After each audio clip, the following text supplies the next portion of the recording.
started. Thank you for coming out on this cold, blustery evening. We appreciate you being here at the library. My name is Matt Bose. I'm the assistant director here. Before we get to tonight's event, I do want to let you know about a couple other upcoming events going on at the library. We do have a bookmark on the back table there, so if anything piques your interest, please grab one and put it on your refrigerator, and hopefully we'll see you again another night. In a couple weeks, actually next week, we have our first TEDx live screening here at the library, so that should be a lot of fun. How many people are familiar with TED? Good. Quite a few people. It's a nonprofit organization. It stands for Technology, Entertainment, and Design, and they put out these short talks by world leaders, leaders in their different organizations and fields, and they're really inspiring and interesting, and it really creates a good community discussion. So that's going on all day on February 18th here at the library from 12 to 8, so hopefully we'll see some of you there. We also have a Zentangle demo coming up. We have a talk about Shakespeare's histories coming up in March, so please do take a bookmark and we'll see you again. Okay. Well, that brings us to tonight's presentation. We're thrilled to have with us, speaking for wildlife volunteer, Bill Covert. He's going to be talking about 350 years of New Hampshire wildlife. And of course, the UNH Cooperative Extension is one of the sponsors for tonight's program. We also have to thank the NH Coverts Project, New Hampshire Fish and Game, and the Wellborn Ecology Fund of the Hampshire Charitable Foundation.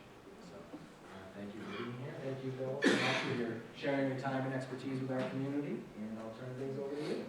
And thank you, Matt. Is the volume on the microphone workable? Okay.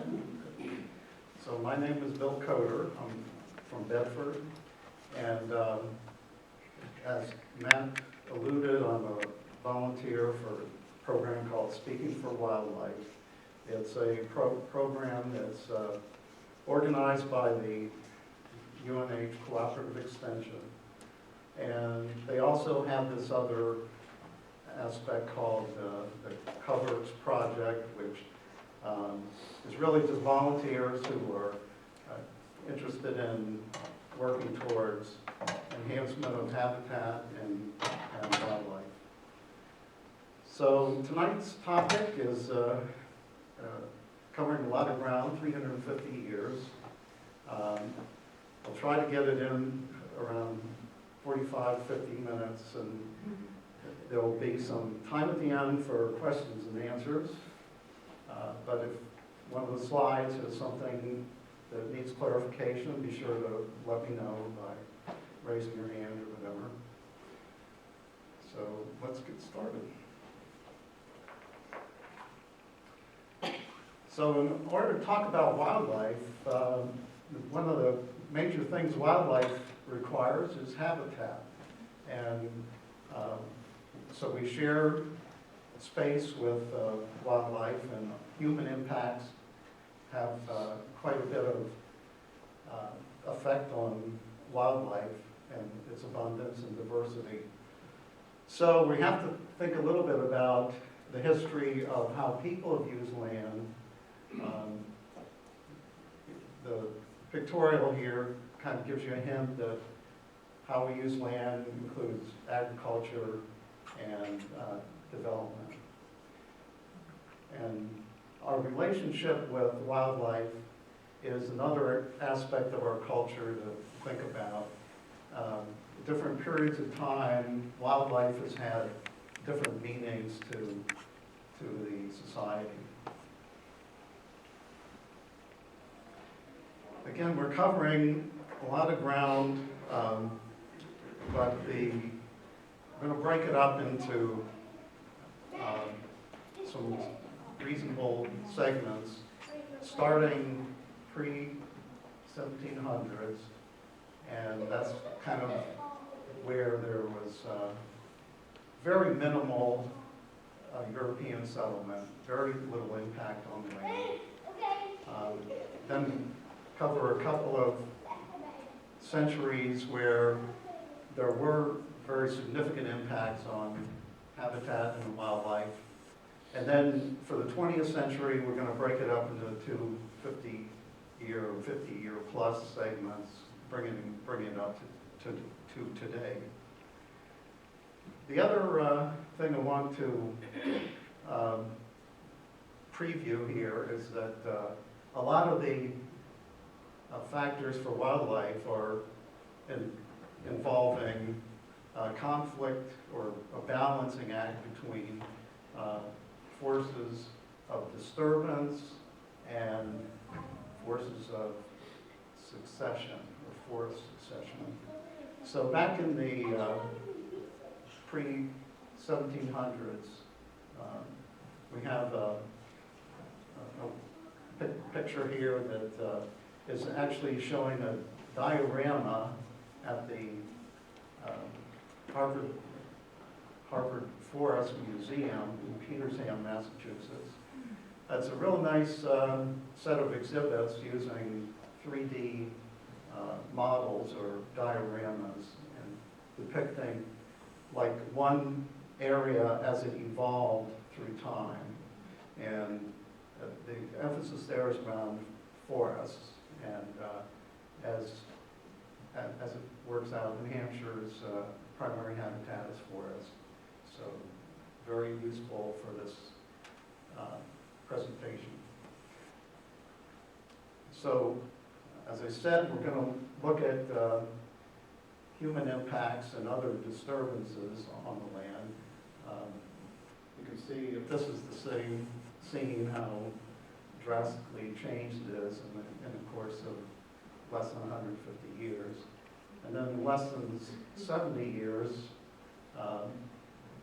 the forest succession takes over, and you start to see young forests again. So that's kind of a theme we'll be touching on for much of the presentation.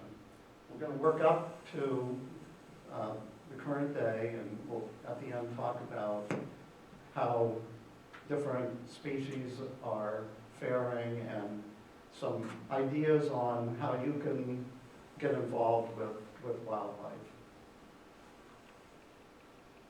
So again, back before 1700, there was very minimal European settlement in New Hampshire, a little bit involved with the trapping of beaver for the pelts, and there was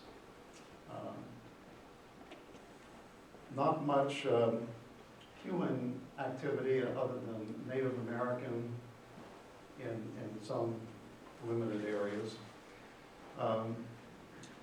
We're going to see that there's almost 95% of New Hampshire at this time is covered in forest. Maybe one question is, why not 100% forest? That's where the forest wants to recover to. Well, it's because of some of the disturbances that go on, and some of those are natural, like wind forces, periodic hurricanes, tornadoes, ice storms, all those you've experienced here, I'm sure. Maybe not the tornado part. But there are also smaller scale disturbances that individual trees in the woods may be blown down, and that creates an opening for a younger set of trees to spring up. One other natural type of disturbance is that for beavers. Beavers were very abundant before the Europeans arrived, and in fact, like I said, there was a lot of interest in trapping beaver. While they were at their height, they had a very big impact on the forest. The beaver goes through the cycle of damming up a stream, turning it into a pond. Some years after they've eaten up all the the good trees that they're interested in. They abandon the dam. The pond becomes a meadow. Over time, the meadow turns into a forest, young forest, and mature forest, and potentially the whole cycle repeats itself after many decades and different generations of beaver. Beaver also is a good stepping stone to thinking about how humans and wildlife interacted with one another in this time frame. So we talked about the beaver getting trapped for furs. There was a craze of the Europeans liking the beaver hats. And so the pelts were very valuable. Europeans also did some trading in like deer skins, and so there was very active hunting and trapping with the sense that wildlife is here for, it's a resource, it's something to be exploited. The Native Americans also used the wildlife that's here, and they did participate in the trapping and some exchanges of the beaver pelts, etc. But they also were engaged in some forms of agriculture, especially in the fertile valleys like the Merrimack and Connecticut River valleys. So for the Native Americans, they had relatively modest impact on the environment, but they also did some burning of forest, enhancing the value of the habitat for deer, and otherwise improving their hunting situation using fire. So with all these disturbances, you can see that there's even though the forest has been here for many years, there's lots of opportunities for different age trees to be present. There's opportunities for meadows where the beaver have been active. In general, it's a very diverse set of habitat. And that's furthermore, the fact that New Hampshire covers some different zones of forests. In the south, we have mostly hardwood mixed pine forests, and up above in the White Mountains and above, there's the spruce fir forest. So we're kind of at a junction between some different climatic zones, and hence there's a lot of wildlife that we're at the northern edge of the southern species, and we're at the southern edge of the northern species. So New Hampshire is blessed with a lot of natural wildlife diversity. And there's also a lot of abundance in the period before the European settlement really took hold. There's not real good records, but we know that deer and moose were very abundant. There's turkey and woodcock. And something you may have heard about, the passenger pigeon was an abundant species that we'll talk a little bit more about as time goes on. And with all the abundance of prey species, there's also omnivores and predators that are also in abundance, many of which we'll see more about as time goes on. The cougar is, for example, an apex predator that we don't have anymore, but that was in this era, there was a lot of wildness. So now we're ready to talk about the 1700s, and there's a lot of change happening during that 100 years. Primarily, the small farms start to come into the interior of New Hampshire. Certain areas more so than others. The Merrimack Valley, where we are today, the big influx of population didn't happen until kind of late in the 18th century, when the French and Indian Wars had been settled, and there was more détente between Native Americans and the primarily English settlers. So agriculture starts to take hold.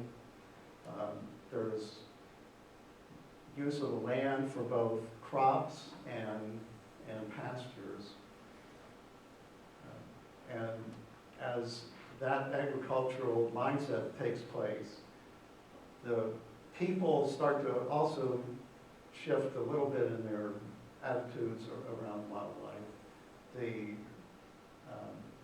Some of these species, like raccoon and porcupine, are nuisances for, they could come in and tear up a garden. Foxes, martens, skunks were known to go raid the hen house, and so people's attitude towards some of these species was, let's get rid of the varmints, and that actually did happen a lot. But that was, again, not for fur or anything like that. There was still some reliance on game animals for food sources. So that was a quick run through of 100 years, and we're ready to start another 100 years, 19th century. And again, some of the trends that were started in the 18th century accelerate during the 19th century. There's, from the scene we saw before, where there was woods in the background, now pretty much all you see here is fields and pasture. So in the 19th century, we reached the height of agricultural use of the land in New Hampshire. Around 1830 was really the highest point of agricultural use, and at that time it's estimated between 60 and 80% of the land was in forest. So that's a pretty massive change. There's also, in the 1840 census, there's a numerical advantage of sheep outnumbering people 2 to 1. So there was a big boom in raising sheep, especially merino sheep. So again, it's not that development was in cities or anything, it's really very much agricultural based. So again, this is just an exhibit in the White Mountains sometime in the 19th century. I don't know exactly when, but giving you an idea that even the White Mountains were heavily cleared at that period of time. So, as we said, there's a lot of area that's in pasture and grasslands.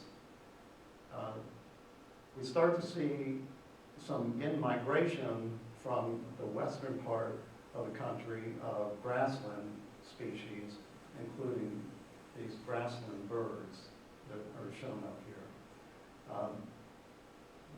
One illustration of how much the clearing place, each one of these species has its own requirements on the amount of space that they would use for nesting areas. The upland sandpiper is one that required about 100 acres or more in order to be a breeder here. So this was a species that was prevalent during the 19th century. That gives you an idea that there were lots of plots of greater than 100 acres where the nesting would take place.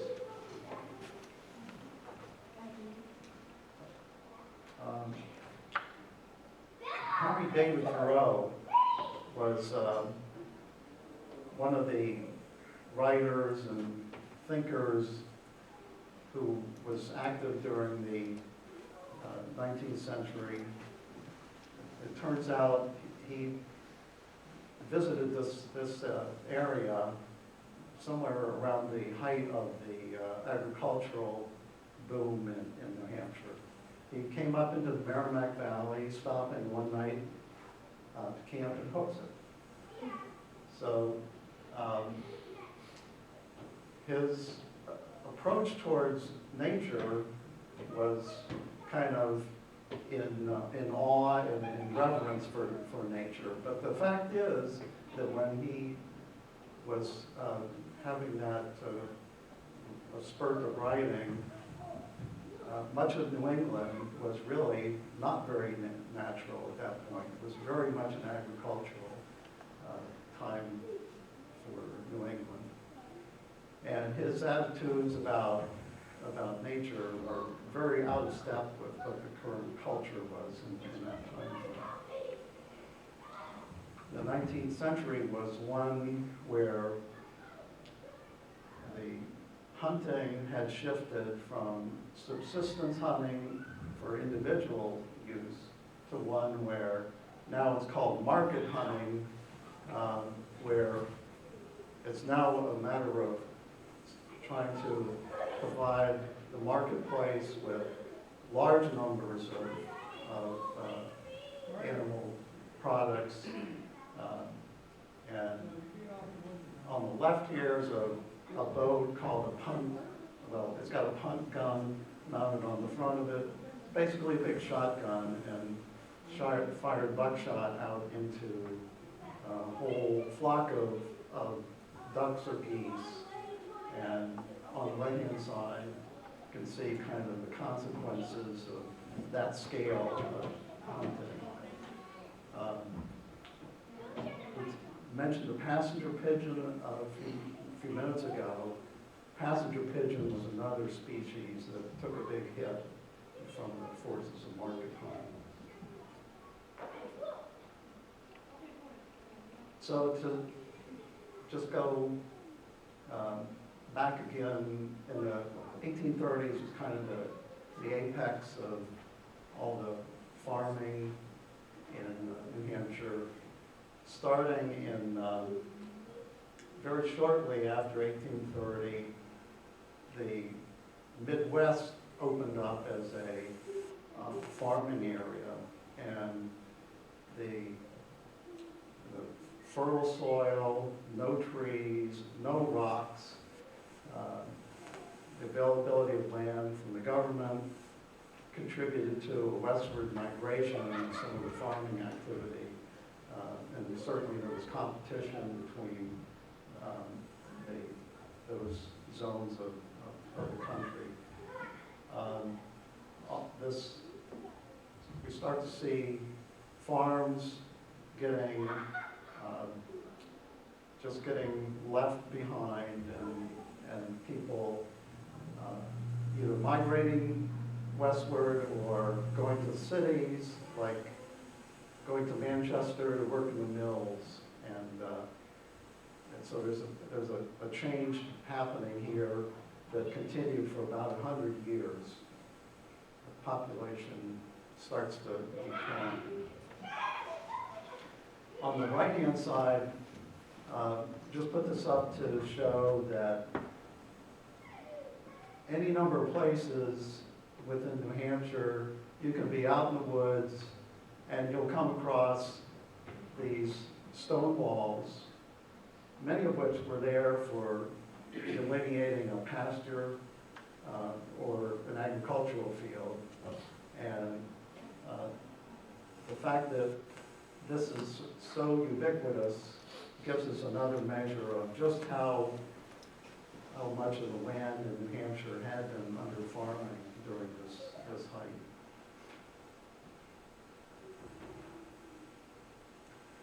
So this brings us to the beginning of the 20th century. And here's a picture of this mythical area that we've been following. You can see there's some forest coming back, at least on the horizon, and in the foreground, some of the trees have been harvested. This is now, the trees are the valuable part of the land, and the uses of lumber for shipping containers was especially one that drove the market in this time frame. That was before cardboard boxes had been invented. So at the beginning of the 20th century, we see a lot of different impacts on wildlife. The passenger pigeon, which I mentioned was subject to the market hunting, went extinct. The American woodcock, another game species, there were so few left that it was likely that they were going to go extinct. Grouse, low point, turkey, gone from the state. Moose, so few left. An estimate was about 50 in the whole state. Deer and bear, also at low points. Beaver, gone. So predators, too, had to reach their low points as well because their food source was non-existent. Low points in bobcat, marten, fisher. Cougars, no longer in New Hampshire, and for all intents and purposes, I guess, never recovered, even today. Also garter wolves, and again, another species that we no longer have. So that's a pretty bleak picture for wildlife, but there was a sense growing that, well, wildlife was no longer this thing you could just keep exploiting endlessly. And even though the Fish and Game Department of New Hampshire had existed since 1865, it was only towards the latter part of the 19th century and beginning of 20th century that the regulations for how many animals you could take, what time you could take them, and having to apply and get a license, all those things materialized, reflecting the changing situation with wildlife.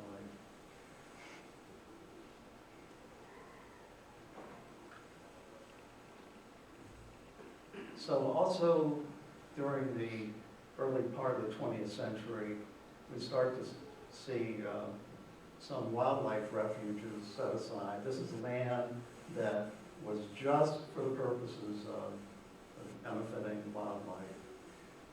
During the Depression era, there was the ecological disaster of the Dust Bowl in the Midwest. Remember all those people that went to the Midwest to farm? Well, now even that's under siege with drought. People started to get the sense that we need to pay more attention to the ecology. And also during the Depression, there was a program, the Civilian Conservation Corps. This was mostly young men who were employed to go out and do things like reforesting. And in this area, not too far from here, the Pawtuckaway and and the Bear Brook area was those were camps set up by the Civilian Conservation Corps, and they worked on reforesting. You can go out there to the state parks that exist in those areas now and still see some of the results of that reforestation. During the 30s, in fact, in 1937, there was a key act enacted in Congress called the Federal Aid and Wildlife Restoration Act. It's also known as the Pittman-Robertson Act. And this was the imposition of taxes on ammunition and other hunting equipment. And the proceeds from that were then redistributed to the states. And that has funded any number of different land acquisitions, habitat restorations, monitoring of wildlife. It's been a very important source of funding for wildlife conservation, even to this day.